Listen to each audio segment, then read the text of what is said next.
It's weird talking, but not knowing you can see me. Good morning. Happy solstice, everyone. Um, to, I didn't know if I was going first or whatnot. I'm sure you will hear other references in regards to solstice energy, the winter solstice, and the new cycle bringing in the life. But I just wanted to share one that is near and dear to me. I wanted to introduce the other perspective about this new cycle of energy on our planet, one which comes from nature directly, thanks to Michelle Smallwright at Paralandra. So at exactly 10:03 this morning, nature activated the release of an influx of energy into what we call the planning and design stages of this whole next year's cycle on the planet. Everything in creation has a blueprint for existence, and with nature and all the things she keeps, this wintry setting is the natural time for the incubation of just how to do things in our next order of activity and life development, right? The bell curve. See, for nature, the new year actually starts with the fall equinox when things are dying off and settling into a stillness. There's an activation of energy which actually initiates the new year's cycle. Then comes the winter solstice, and for any new birth or release of action, you need to have a plan. Winter solstice is the time for a certain quality of energy which promotes laying the grid of how we're going to begin movement into our next cycle. The Devic blueprint gets formed and the design for the new cycle gets laid. Spring brings a release of even more life vitality from nature and to initiate the growing. And then, of course, by summer, the solstice releases the maximum amount of energy and life vitality for all the growing that needs to happen. It doesn't matter if you are looking at how a vegetable garden grows or how to run a business or how to get healthy. With each solstice or equinox cycle, nature provides a fresh jumpstart to all facets of existence with or without our conscious participation. As Michelle Smallwright, the founder of Paralandra, explains, the release of life vitality that triggers each stage of the equinox and solstice cycle happens with or without human awareness or attention. It's part of Earth's natural rhythms. But we, co-creative gardeners, can choose to actively participate with nature at these special times. Nature once said to me that nature is powerful beyond belief, and humans are powerful beyond belief. But when nature and humans act together, that combined power is intensified 100-fold. This is another one of those times where a small gesture on our part can do a lot for the moment. Our Native American brothers and sisters, the indigenous keepers of this land, acknowledge wintertime and the spirit of the North as a time of quietude, a time to hunker in and to feel, to incubate and let go of what does not serve, to find our own connection to the light of creation within us, and let that light become a compass for what needs change and potency in the next phase of our lives. How beautiful that we have the gift of nature's rhythms perfectly stationed at our backs at such a time to hint and to suggest, to lay the whispers at our pillows of what might be worth birthing during our next year around the sun. Thank you. Thank you. Thank you. Do you want to switch the spotlight back over to here?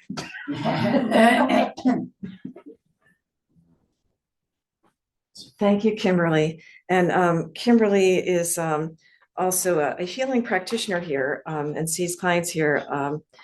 And she is going to be helping with the New Year's retreat, we will have a time where we do the highest intender circle process that Kimberly knows how to lead. So you'll be making some intentions for yourself or some thoughts of where you want to go, and the power of the circle will intensify those connections. Three dots over me. Yeah, got it. Spotlight for everyone. Replace spotlight. Yeah. There you go. Yeah. Okay. Thank you. Yeah. Thank you, Tom. Our Allie, he's filling in for Allie, who couldn't make it today. So thank you. Thank you, everybody, for being patient. A lot of little details there. So I am second on the homily. I have a memory of divine light, kind of a receiving divine light that I wanted to share with you. It was Christmas night. I was about 12 years old.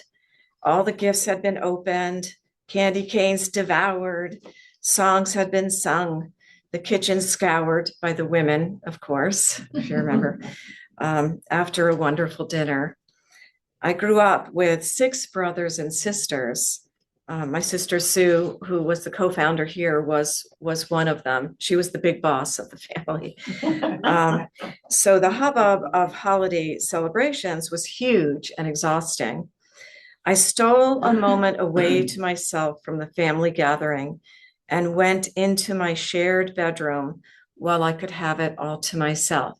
So I shared with another sister, which probably was Sue at the time. I turned off all the lights in my bedroom so that I could see the glowing light from the little gift I had received from our Methodist minister, Reverend Sitberg, a gift for finishing confirmation classes. And of all the presents I had received, this one was the most magical, because it was the first time I had seen glow in the dark technology. What would you guess it was that I received for confirmation? Anybody got it? A glowing cross. Yeah, you got it.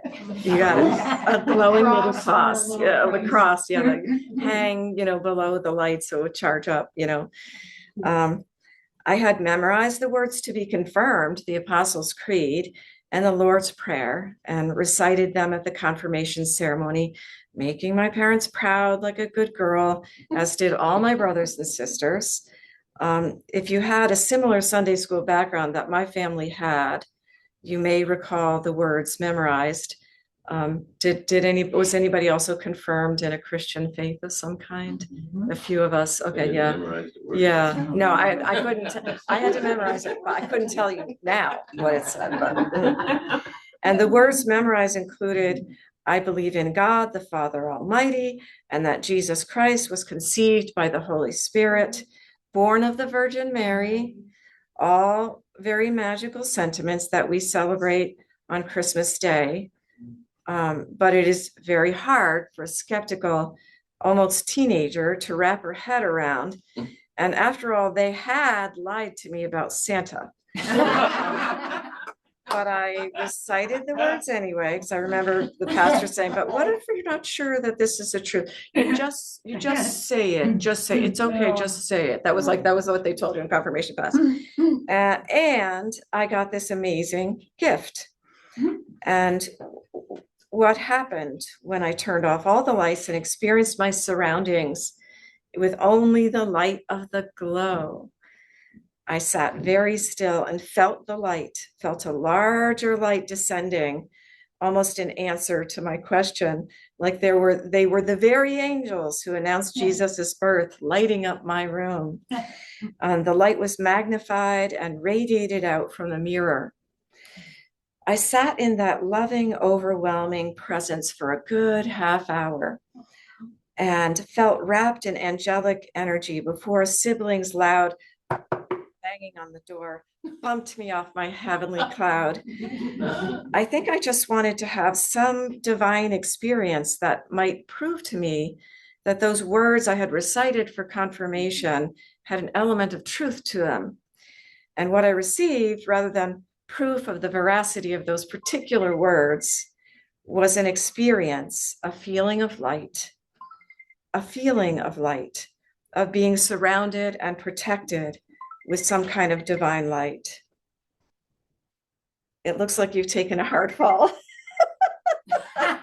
They're calling SOS. Oh no. Okay. No, it's okay. It's okay. I'm fine. It's okay. Just so everybody else has that. I was like, why is it dinging at me? Okay. Oh, very good. Yeah. No, I because I banged. Yeah, I banged. I knocked, and the door shall be answered. That was what happened there. Yeah, smartwatch. I think I just wanted to have some divine experience that might prove to me that those words I had to recite had some element of truth to them. And what I received, rather than proof of those particular words, was an experience, a feeling of light, of being surrounded and protected with some kind of divine light, which was not to be repeated until my first child, Russ, was born 20 years later. And that's a whole nother story, another divine light experience. I have expanded my perceptions of the memorized words that I recited at age 12. And notice that I don't say that I've thrown them out. My understanding from a spiritualist and metaphysical viewpoint 40 years later is that, wow, more than 40, is that Jesus was a,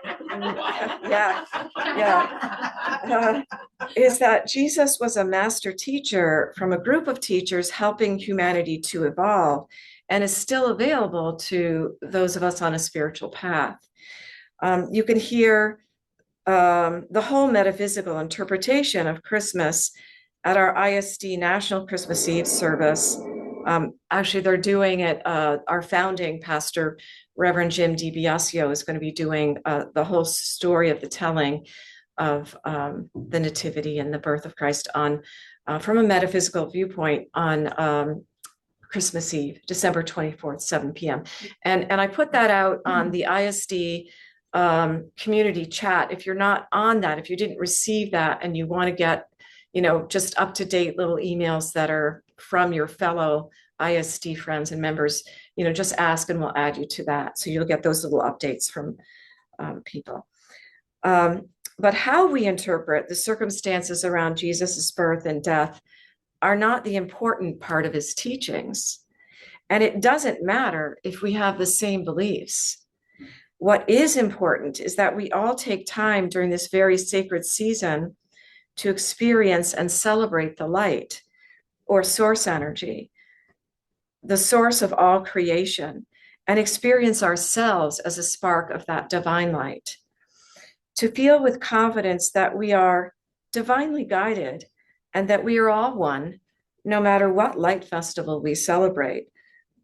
Diwali, Hannukah, Solstice, Yule, Kwanzaa, Christmas, we are all united in the light. Thank you. And I'll turn that over now to Reverend Story Ducey. Okay. Yeah. Andy, my attention now is on the menorah. Do you just let it go? You let it We melt let it into, go. Okay. Yep. it melts into the We're saucer. getting down there. One of the Melts into nice the things saucer. when the children are around is So sweet. things quiet down quite naturally. The game you might be playing or the snacks you might be eating.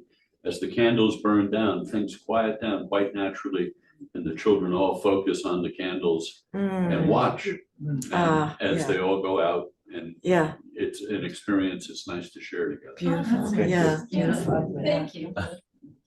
Beautiful. Let me grab that from you. There we go. Yeah, might drink your water. Yeah. Find out you've got it spiked.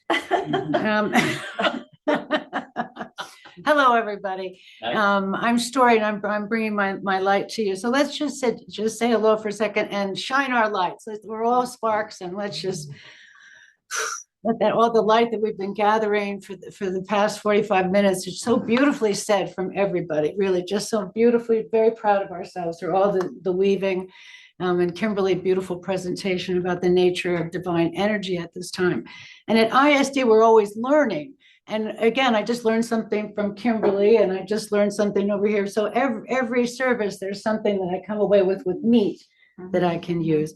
And so in sharing my white light experience, like many of you, I was a seeker in my a seeker forever, 20s. Then late in my mid 20s, I ended up at the little temple down in Greenwich Village that Joseph Rabbi Gelberman had started an interfaith seminary in the early 90s. And I ended up there because I had been looking for someone to baptize my children, and I was an escaped Catholic and a trained Buddhist, and I was an interfaith mutt of the highest order. But so my kid was not going to have a normal baptism, and I couldn't go back to the dogmatic church.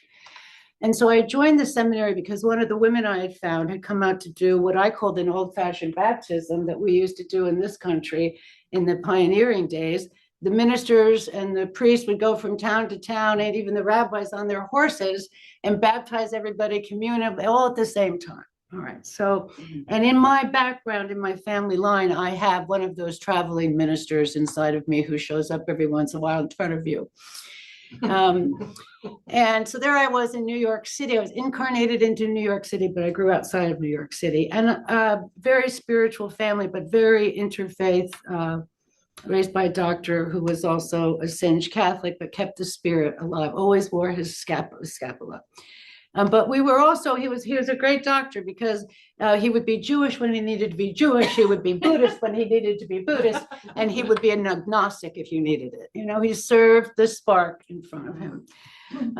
And so I was lucky to be in New York as a young girl. And I followed, I went to the East West bookstore, I went to Columbia. I had a smorgasbord of a life, but I kept hearing, is everything we hear, is this true? Are we a divine light? Is this true? And so the path of meditation for many of us in the Eastern way, is, again, I love it. All the traditions from the 80s and 90s were cross-fertilized together to talk about this light. And today we have a ceremony, but this was outrageous to do this 15 years ago. And now we've gotten really good at it.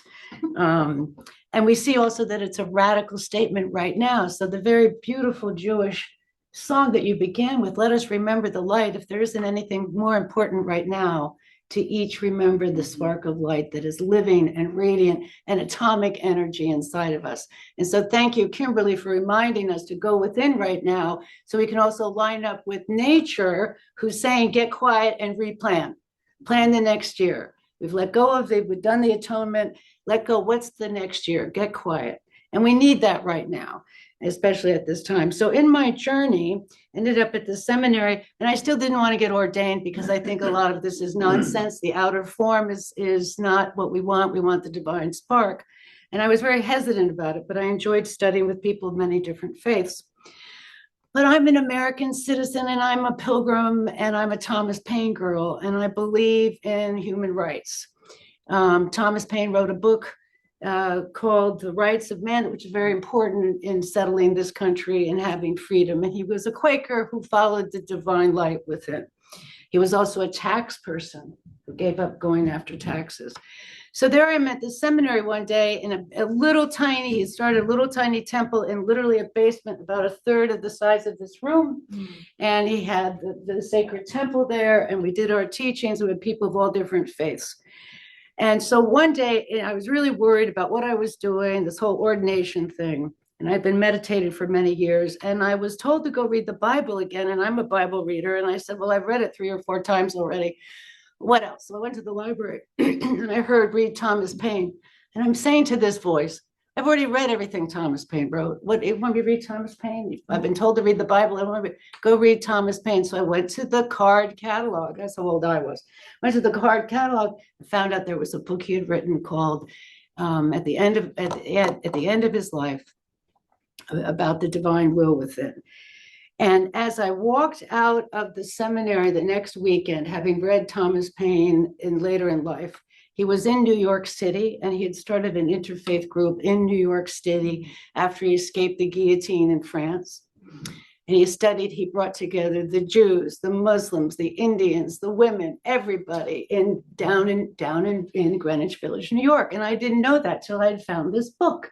I went, wow, Thomas Paine, my man, was doing what I'm doing and what the Unitarians are doing. They were doing it in 1796 in Manhattan. Wow. So, okay, maybe there's something here. So I walked out of the seminary the next day onto the cobblestone streets, and I looked at a historical placard that I had never seen before. And right there, it said Barrow Street, which is where I was, once known as Reason Street, for Thomas Paine's book, The Age of Reason, which I had just found the week before, listening to the divine voice. As I'm recognizing this, the light starts pouring in like I have never experienced before. I could have been hit by a cab. I was levitating off the ground. I stood transfixed. Thank you. Thank you. Tears were flooding down my face.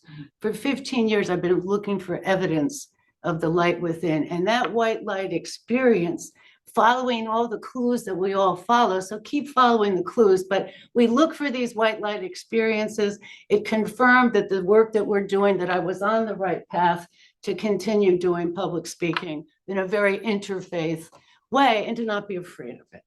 So let's not be afraid of that. And then with Thomas Paine, here we are again. We know we're going through a global, hopeful renaissance to a new age. We know there needs to be justice. We know that's why we're here. And so thank you all for coming here, remembering this. This is a powerful ceremony today to remember and here we are again, the repair of the world. Every day waking up to try to be and having the faith when you have those white light experiences between one another, feeling the light with one another, seeing the light in meditation, or, having that white light experience. So thank you, everybody, and keep your light shining. And this has been wonderful for all of us. Keep your light shining, everybody. The world needs us. Yes. Thank you, Story. And before you end the recording, or did you end it? Not yet. Oh, okay. Just Right there. more about ISD, come visit us at isdoneonta.org.